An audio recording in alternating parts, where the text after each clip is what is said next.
Je vais vous inviter à lire ensemble dans l'Évangile selon Luc au chapitre 4 à partir du verset 16.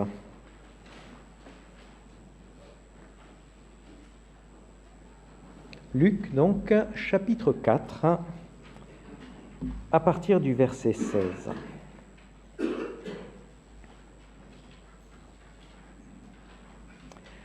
Jésus vint à Nazareth, où il avait été élevé, et il se rendit à la synagogue selon sa coutume le jour du sabbat. Il se leva pour faire la lecture, et on lui remit le livre du prophète Ésaïe. Il déroula le livre et trouva le passage où il était écrit « L'Esprit du Seigneur est sur moi, parce qu'il m'a conféré l'onction pour annoncer la bonne nouvelle aux pauvres. Il m'a envoyé pour proclamer aux captifs la délivrance et aux aveugles le retour à la vue, pour renvoyer libres les opprimés, pour proclamer une année d'accueil de la part du Seigneur. » Puis il roula le livre, le rendit au servant et s'assit. Les yeux de tous dans la synagogue étaient fixés sur lui. Alors il se mit à leur dire « Aujourd'hui, cette écriture que vous venez d'entendre est accomplie. » Tous lui rendaient témoignage, étonnés des paroles de grâce qui sortaient de sa bouche. Il disait « N'est-ce pas le fils de Joseph ?» Il leur dit « Certainement vous me citerez ce proverbe « Médecin, guéris-toi toi-même ». Tout ce qui s'est produit à Capharnaüm, selon ce que nous avons appris, fais-le aussi ici, dans ton pays. » Il leur dit encore « Amen, je vous le dis, aucun prophète n'est bien accueilli dans son pays. En vérité, je vous le dis, il y avait beaucoup de veuves en Israël au jour d'Élie, lorsque le ciel fut fermé 3 ans et 6 mois, et qu'il y eut une grande famine sur tout le pays. Et cependant, Élie ne fut envoyé vers aucune d'elles, mais vers une veuve de Sarepta, dans le pays de Sidon. Il y avait aussi beaucoup de lépreux en Israël au temps du prophète Élisée, et cependant, aucun d'eux ne fut purifié, mais Naaman, le Syrien.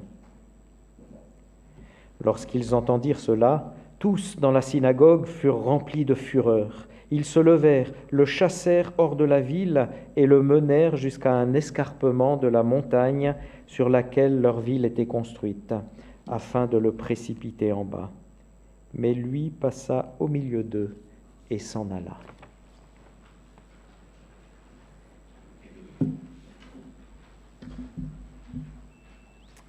Voici un passage qui est tout à fait, ou du moins pour la première partie, spécifique à l'évangile de Luc.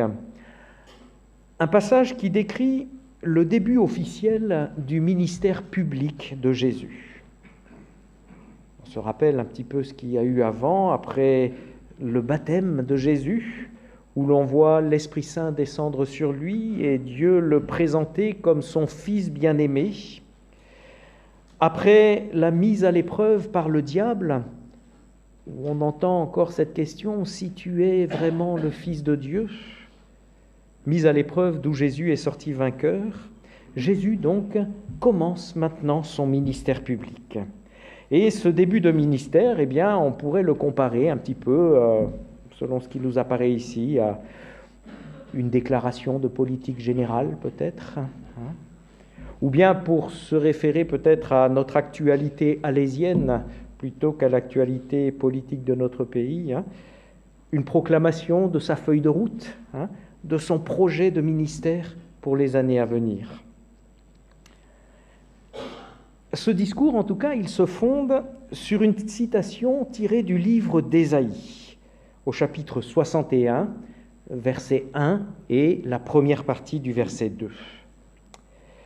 Le ministère de Jean-Baptiste avait lui aussi été introduit par une citation du livre d'Ésaïe, au début du chapitre 3. Là, on voit dans Ésaïe 40, encore une citation du livre d'Ésaïe. Et donc, déjà, on peut se dire que ces deux citations de l'Ancien Testament, toutes deux tirées du beau livre d'Ésaïe, ont pour but comme cela avait été le cas pour le ministère de Jean-Baptiste, ici de placer le ministère de Jésus dans un plan qui est beaucoup plus large que simplement l'événement local qui se déroule ici à Nazareth. On est ici placé à nouveau dans la grande histoire de Dieu, celle de Dieu avec les humains. Alors peut-être que vous avez fait attention à cela au moment de la lecture, mais on peut remarquer comment la citation d'Ésaïe est ici remarquablement encadrée. On trouve un luxe de détails, de petits détails, qui vont former comme un cadre à cette citation. On nous dit « Jésus se lève », et puis quelqu'un lui remet le rouleau, et puis il va dérouler ce rouleau. Alors, vous savez comment c'était les rouleaux des Écritures, il fallait aller jusqu'à Ésaïe 61, donc ça a dû prendre un certain temps. C'était comme si on nous mettait là vraiment devant quelque chose qui était mis en scène. Et puis après la lecture, on nous dit que Jésus roule à nouveau le rouleau, qu'il le remette au servant et qu'il s'assoit. Des actions donc avant la lecture qui sont reprises comme par effet de miroir après la lecture. Et cela donne l'impression donc d'un cadre qui fait ressortir cette parole centrale comme une pépite que Jésus, nous dit le texte, trouve dans le livre d'Ésaïe. Oui, le texte dit bien que Jésus trouva ce passage. Ça signifie que c'est vraiment ce passage-là qu'il allait chercher. Il a pris le temps de dérouler ce rouleau jusqu'au chapitre 61, parce que c'est ce passage qu'il cherchait. Il le trouve parce que ce n'était pas aussi bien indiqué que nos Bibles à nous, avec chapitre 61, verset 1. Non, c'était là au milieu. Il trouve au milieu de ses Écritures ce passage. Ce passage-là, donc, qu'il voulait, comme je disais, un petit peu comme une déclaration de politique générale, si on peut dire, comme une feuille de route, placée là comme quelque chose de central, de fondamental pour son ministère. Cette parole dit « L'Esprit du Seigneur est sur moi, parce qu'il m'a conféré l'onction pour annoncer la bonne nouvelle aux pauvres. Il m'a envoyé pour proclamer aux captifs la délivrance et aux aveugles le retour à la vue, pour renvoyer libres les opprimés, pour proclamer une année d'accueil de la part du Seigneur. » Dans l'Ancien Testament, cette parole était adressée au peuple exilé à Babylone, d'où l'accent très fort ici sur la libération des captifs. Et en fait, lorsqu'on creuse un petit peu, on voit que, en plus de ces versets d'Ésaïe 61, le verset 1 et le début du verset 2, on a ici une partie d'Ésaïe 58, 6 qui a été ajoutée là dans cette parole-là, et c'est la phrase qui dit « renvoyer libres les opprimés », comme si vraiment on avait voulu mettre l'accent sur cette dimension-là de la libération, qui était évidemment bien clairement identifié lorsque il s'agissait de s'adresser au peuple exilé à Babylone, mais qui apparaît ici comme un marqueur fort encore du ministère de Jésus. Un accent donc très fort sur la libération des captifs, et on comprend donc ici, dans ce contexte, que les pauvres à qui la bonne nouvelle est annoncée, eh bien c'est les exilés qui se trouvaient sans leur pays, loin de tout, contraints à vivre loin de leur terre, de leur pays, et dans une situation qui était bien triste. Relisez le psaume 137, vous verrez l'état d'esprit de ces exilés à Babylone. Et la proclamation d'une année d'accueil de la part du Seigneur, eh bien, dans cette référence à l'année d'accueil, ou bien l'année favorable, on pourrait traduire aussi de cette façon-là, cette année d'accueil favorable, on pourrait dire, de la part du Seigneur, c'est une référence en fait à l'année du jubilé qui se déroulait tous les 50 ans En tout cas, c'était prévu comme ça dans la législation d'Israël. Hein. Et c'est intéressant de se rappeler ce que c'était que cette année du jubilé, effectivement. Hein. Lévitique 25, c'est ce chapitre où on nous présente le jubilé en Israël. Les versets 8 à 10 présentent juste comme ça cette année. Tu compteras 7 sabbats d'année, 7 fois 7 ans. La durée de ces 7 sabbats d'année sera de 49 ans. Jusqu'ici, tout va bien. Le 10e jour du 7e mois, tu feras retentir la trompe d'acclamation, le jour de l'expiation, c'est-à-dire en hébreu, hein, le Yom Kippour, hein, ce grand jour annuel où on célébrait le pardon de Dieu pour le peuple d'Israël. Le jour de l'expiation, donc, vous ferez retentir la trompe dans tout votre pays, vous consacrerez la 50e année et vous proclamerez la libération dans le pays pour tous ses habitants. Ce sera pour vous le jubilé. Chacun de vous reviendra dans sa propriété, chacun de vous reviendra dans son clan. On lit ici que le jubilé, eh bien, il commençait ce grand jour des expiations. Et là, ce grand jour des expiations, on consacrait toute une année, en quelque sorte, on pourrait dire, pour remettre les compteurs à zéro. Hein. Ceux qui avaient dû se vendre, parce que ça arrivait dans cette société, comme esclaves, parce qu'ils devaient payer des dettes, et ils avaient dû se mettre au service de quelqu'un, sans vraiment de rémunération, simplement pour payer leurs dettes, hein, eh bien ceux-là, on effaçait l'ardoise. Et ils pouvaient revenir dans leur clan, dans leur famille, sur leur terre. C'était comme si on remettait vraiment les compteurs à zéro et le peuple pouvait continuer, redémarrer sa vie. Lorsque le prophète de l'exil, donc, proclamait cette année d'accueil de la part du Seigneur, en référence au jubilé, eh bien c'était une grande nouvelle pour les exilés. Ça voulait dire, Dieu a pardonné nos péchés, et maintenant, c'est le moment du retour qui s'ouvre, qui a sonné, l'heure du retour à la maison a sonné. Et en reprenant ce texte dans son discours inaugural, Jésus voulait aussi annoncer quelque chose de grand. Il disait que l'heure du grand pardon de Dieu avait sonné, et que l'offre d'une libération, d'un retour à la maison d'une certaine façon, il annonçait comme une annulation des dettes, comme une remise à zéro des compteurs.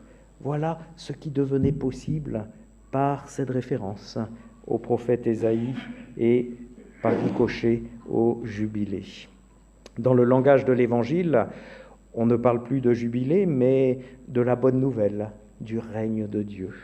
La bonne nouvelle du règne de Dieu. Cette lecture faite par Jésus, par des connaisseurs du texte biblique, dans cette synagogue de Nazareth, elle a tout de suite suscité l'intérêt. Tous les regards, on nous dit, sont fixés désormais sur lui, en attendant la suite. Et Jésus, ici, on va dire, enfonce le clou encore. Aujourd'hui, dit-il, aujourd'hui, cette écriture que vous venez d'entendre est accomplie. Aujourd'hui, là, cette écriture-là, cette annonce, c'est comme si, à ce moment-là, Jésus prenait la trompette annoncée dans Lévitique 25 et dit, voilà, on ouvre maintenant le grand jubilé de Dieu. Jésus n'annonce pas seulement le jubilé de Dieu, mais en disant aujourd'hui, il ouvre ce jubilé, il l'inaugure. Aujourd'hui, donc, dit-il, Dieu pardonne les péchés. Aujourd'hui, il remet toutes les dettes. Aujourd'hui, il est possible de revenir dans sa maison. Et cet aujourd'hui de Dieu résonne là, maintenant, dans la synagogue de Nazareth, dans l'aujourd'hui des hommes et des femmes qui étaient rassemblés là. Cet aujourd'hui, il a déjà commencé à résonner dans l'Évangile, au chapitre 2, verset 11 de l'Évangile de Luc, au berger. Les anges disent, souvenez-vous, aujourd'hui, un sauveur vous est né.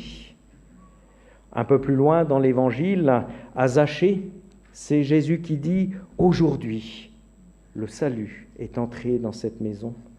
Et encore un petit peu plus loin, sur la croix, c'est Jésus qui dit au larron sur la croix « Aujourd'hui, tu seras avec moi dans le paradis de Dieu ». Oui, Jésus annonce qu'aujourd'hui, il offre le pardon des péchés à qui veut bien le demander. Il offre de remettre les compteurs à zéro. Il offre de démarrer une vie nouvelle avec lui, sous son règne qui s'est approché. Alors peut-être laissons encore un petit moment résonner cet aujourd'hui à nos oreilles à travers les termes d'un autre texte biblique qu'on trouve dans l'Épître aux Hébreux, qui lui aussi fait référence à une parole de l'Ancien Testament.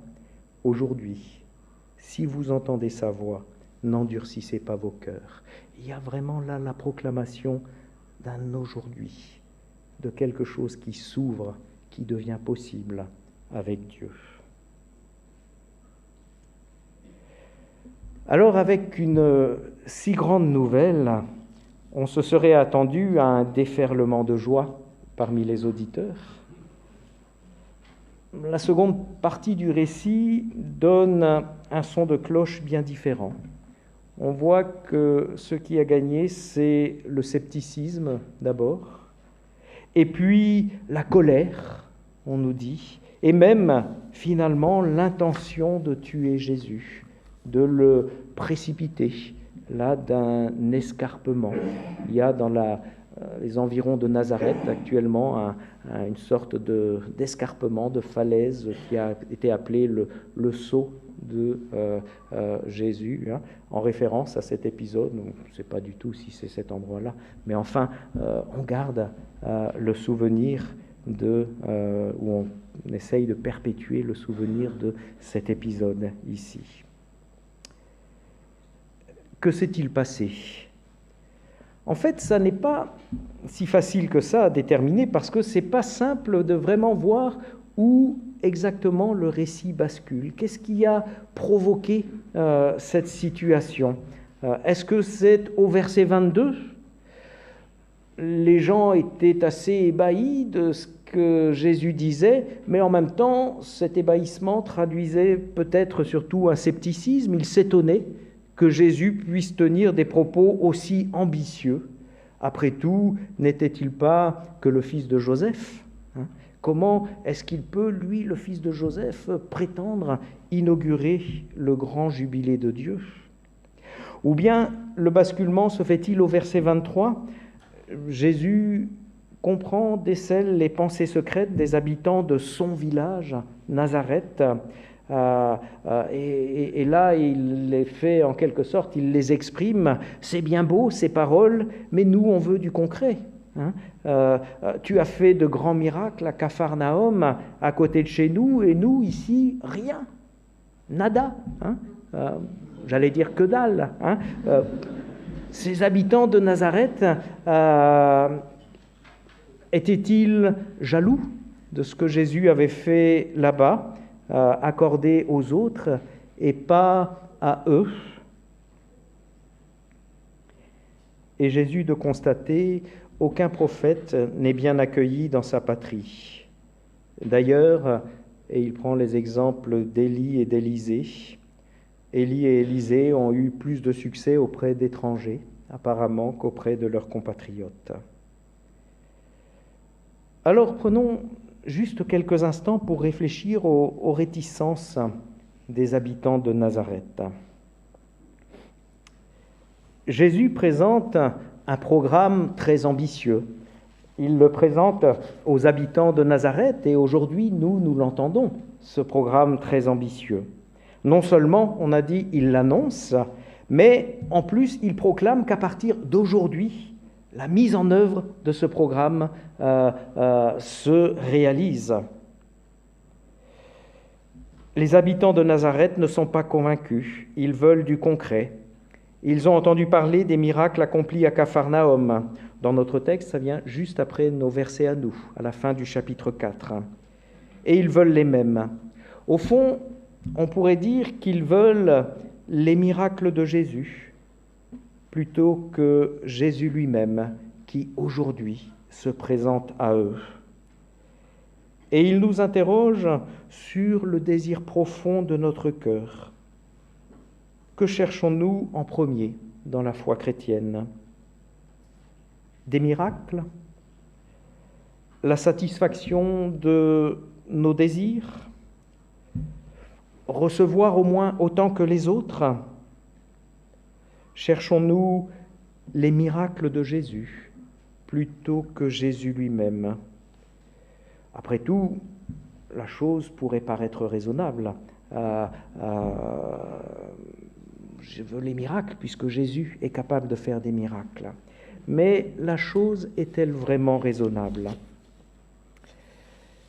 Si les habitants de Nazareth cherchent les miracles plutôt que Jésus lui-même, c'est parce qu'ils n'ont pas compris qui est vraiment Jésus. N'est-ce pas le fils de Joseph, dit-il. C'est le petit de Joseph et Marie qui a grandi. Alors il faut bien dire que eux avaient connu Jésus enfant et adolescent, etc. Et sans doute pour eux c'était peut-être plus difficile d'entrer dans le mystère de la personne de Jésus. Mais ils n'ont pas compris qui est vraiment Jésus. Et du coup, ils nous interrogent encore. La grande question qui se pose au début de toute vie chrétienne, au fond, c'est de savoir qui est vraiment Jésus. Le début de l'Évangile n'a eu de cesse de le dire.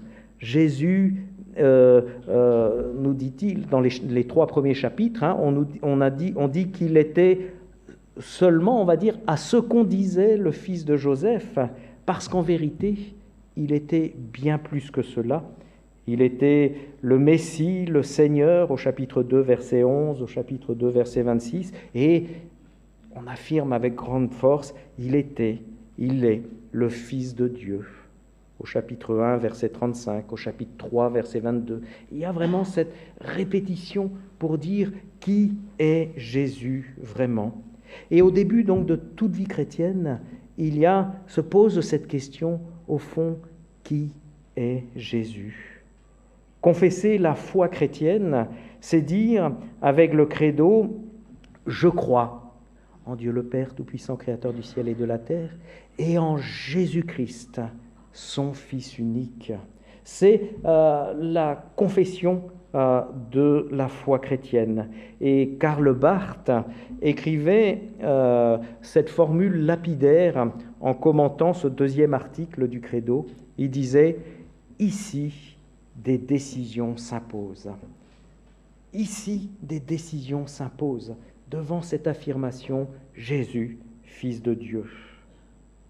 Oui, des décisions, comme si au fond, à ce moment-là, on était devant un aiguillage, avec la possibilité, quelque part, d'influencer l'aiguilleur, qui va nous lancer d'un côté ou de l'autre. Si Jésus est fils de Joseph, alors on va prendre la direction de l'espoir d'un miracle dans notre aujourd'hui à nous, parce que c'était bien sa réputation à Jésus. Il faisait des miracles là-bas, à Capharnaüm, et puis après encore dans d'autres villes. L'espoir d'un miracle qui viendra ou qui ne viendra pas. Mais si nous confessons que Jésus est Fils de Dieu, alors notre vie va prendre une toute autre direction. Ça va être la direction vers l'espérance de la foi. Direction avec cette assurance que Jésus, parce qu'il est le Fils de Dieu, il a vraiment les moyens de ses ambitions. Il a vraiment les moyens d'accomplir ce qu'il est en train de dire. Jésus est capable, parce qu'il est le Fils de Dieu, de nous faire entrer dans l'aujourd'hui du grand jubilé de Dieu. Jésus est capable de nous offrir, au nom de Dieu, le pardon de nos péchés. Il est capable de nous faire entrer dans la libération de tout ce qui nous empêche d'accéder à son royaume. Si Jésus est le Fils de Dieu, eh bien, et si nous confessons que Jésus est le Fils de Dieu, c'est cette direction-là que peut prendre notre vie. S'il est le fils de Joseph seulement, peut-être l'espoir d'un miracle, peut-être pas. Alors laissons résonner, là encore, cette réticence des habitants de Nazareth en nous. Laissons-nous interpeller par elle. On a du mal à l'analyser, à en comprendre l'origine, mais clairement, en tout cas, cette réticence, elle posait cette alternative. Prenons un temps devant Dieu maintenant, devant le Père, le Fils et le Saint-Esprit. Entendons cette parole encore. Aujourd'hui, cette parole que vous entendez est accomplie. Et peut-être souvenons-nous de ce moment où nous-mêmes, nous avons confessé que Jésus est le Fils de Dieu. Ou bien peut-être si on se sent là maintenant devant cet aiguillage, entendons cette parole de l'Épître aux Hébreux.